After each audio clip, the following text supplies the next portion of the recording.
再加大点力度。你这剑法还真是进步不多啊。不过勤能补拙，每天加练1个时辰吧。那不就4个时辰了？是啊，那扣掉睡觉，你还有4个时辰可以做其他事呢。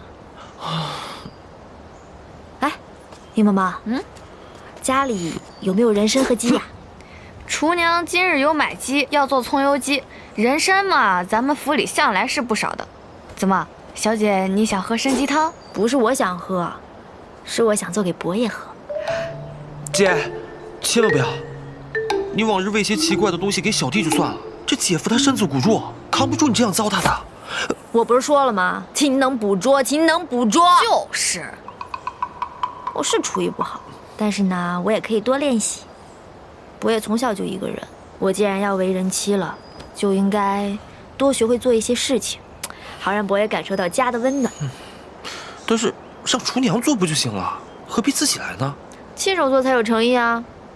那我的葱油鸡怎么办啊？明天吃。好好练，盯着他，快练，快，练起来，练起来，练起来！陈安伯，小弟尽力了。郡主，您怎么来了？最近伯爷看着憔悴许多，所以我特地亲手炖了参鸡汤，给他补补气。公子在书房，请随我来。不用了，还是让伯爷好好静静休息吧。啊，小姐，你这都来了，为什么不进去啊？是啊，进去吧。我怕您不在，我家公子会辜负了您这鸡汤。小姐，你还是进去看看伯爷吧。伯爷，快来，尝尝我做的鸡汤。这是我第一次做，不知道好不好喝。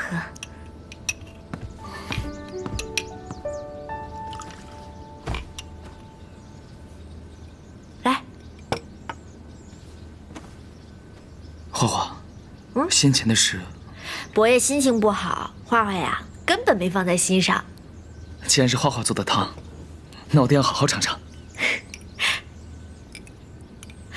杜先生，要不要也尝尝呀？郡主盛情，理应公子都想。怎么样，好喝吗？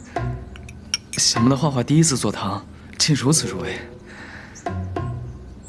真的啊？那这一大碗全是你的，快喝完吧。这分量稍多了些。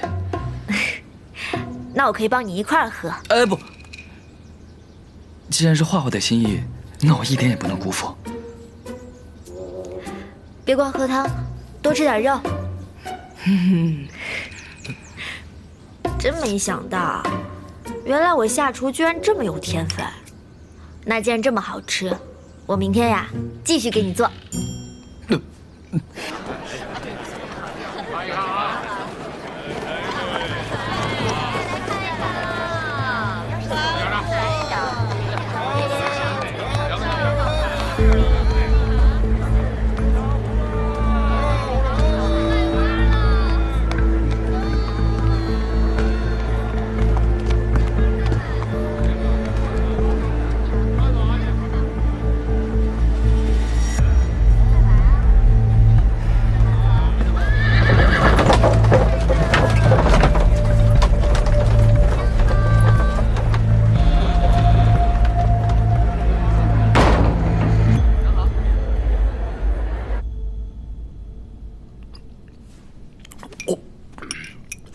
放点枸杞。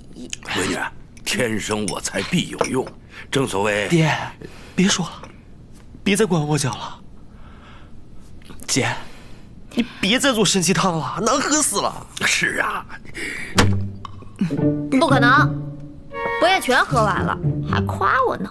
不信啊，自己喝喝看。